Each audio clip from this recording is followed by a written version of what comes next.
Alright, hey everybody. I'm Pete. I have Shop Happy Shaver on Etsy.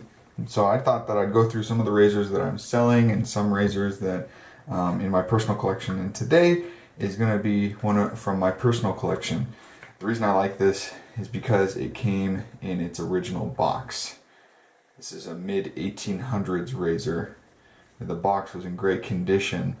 Just a little bit of wear. We're gonna get that. A little bit of wear on the ends. Otherwise, these things were made with like leather wrapped in paperboard. You can see that it comes apart. I even had one razor that had newspaper of the era back in there. It was pretty fun. But here's leather wrapped paperboard, and here's the razor itself. This was a great find. I had to repair the scales. They came in 3 pieces. So I'll polish those up probably, but a silver spacer in there, and it's a full wedge blade, and it's a Greaves and Sons, no maker's mark, but this is mid 1800s. It's a really short tang, so that kind of dates it as older too. And this material is ivory, which is really cool. You can tell because unlike horn, this can get really thin. The part here at the end of the scales can get really thin, unlike horn. So maybe I can get a horn to show you. So here is horn. This is a Johnson. This is another one I'll shave with later, false tortoiseshell. But anyway, we're about the Greaves. This is a thick horn right here. And then here's the ivory. You can kind of tell. You kind of tell the difference there. Cool, huh? The ivory can get polished up almost like plastic, like glass. But it still has the striations in there. You can see the pattern, the modeled pattern within the... Today I'm going to be trimming up the edges of my cheeks there and underneath my neck, which I've been neglecting. So first things first, I'm going to strop. Yeah, you can see it. Okay. And I do about 60 passes of this.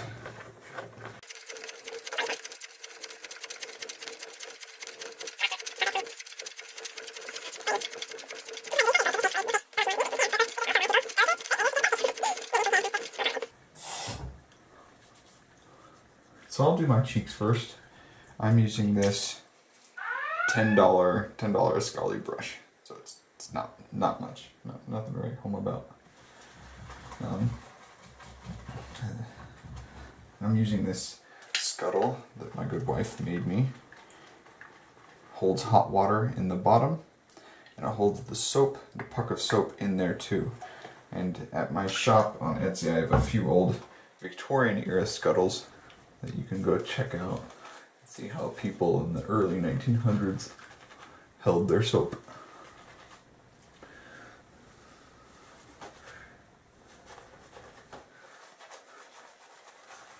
I used to be really afraid of soap, like getting it on my shirt and getting it everywhere, but really, they call it wet shaving for a reason. Turned into part of the experience. No, I don't mind wet spots on me. But wow. So that hot water underneath the scuttle helps heat up the lather. So with that, and the razor stropped, it's ready to go.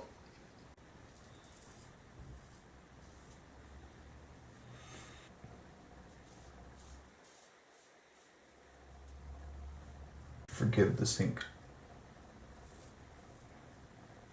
I know you can hear that. This sink is really loud. In the future. But this razor, you don't have to hold it so aggressively, unlike some other wedge blades that I have. Being aggressive means the angle of attack that you get your face with. How shallow, like flat against the face, versus aggressive, perpendicular to the face. So that's one of the nuances some razors have. And that's it. I think I've gone with and against the grain on both cheeks, and I've made a straight line here, made a straight line there. It'll be really embarrassing if somebody notices I haven't. That's okay. I remind myself of this one episode of a late night talk show where the host was interviewing Jim Carrey. And Jim Carrey wore two really good sized sideburns. He was sporting sideburns during that particular interview, and they were uneven. Don't tell him I said so, but the sideburns were uneven. And of course he's opposite, he has hair up here and no hair down here. But I always think to myself, hey, if Jim Carrey can get away with it just because he's a goofball, then I can get away with it. And if I can't, I just need to be more of a goofball. The rule of thumb I use when shaving my neck for this to keep my beard is 2 fingers above the Adam's apple. And after a while, your beard grows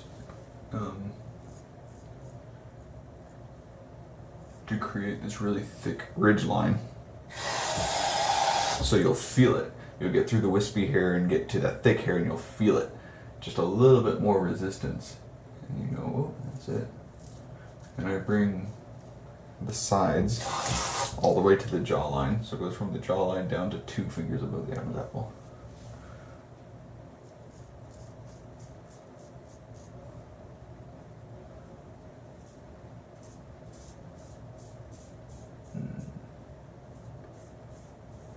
I was really lucky to find this Greaves.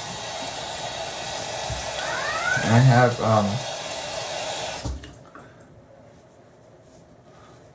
a lot of guys I talk to in the shaving world who restore straight razors and go up to an insane grit. Oh man, red alert! An insane grit of whetstone.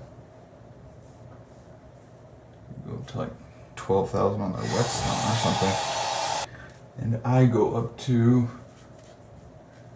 6. So not the highest grit that Honemeisters use, who are really good. But I've always been happy with the sharpness of my blades. It's my treated strop. The treated side of my strop is about 12,000 grit with green compound on it. Alright, I'm not getting anything. I just have this nervous habit of going over, so we'll call that good. So, great shave from a little razor that's been doing its job for well over 100 years. And I'm really grateful for it. Anyway, that's my Greaves and Sons, and as always, happy shaving.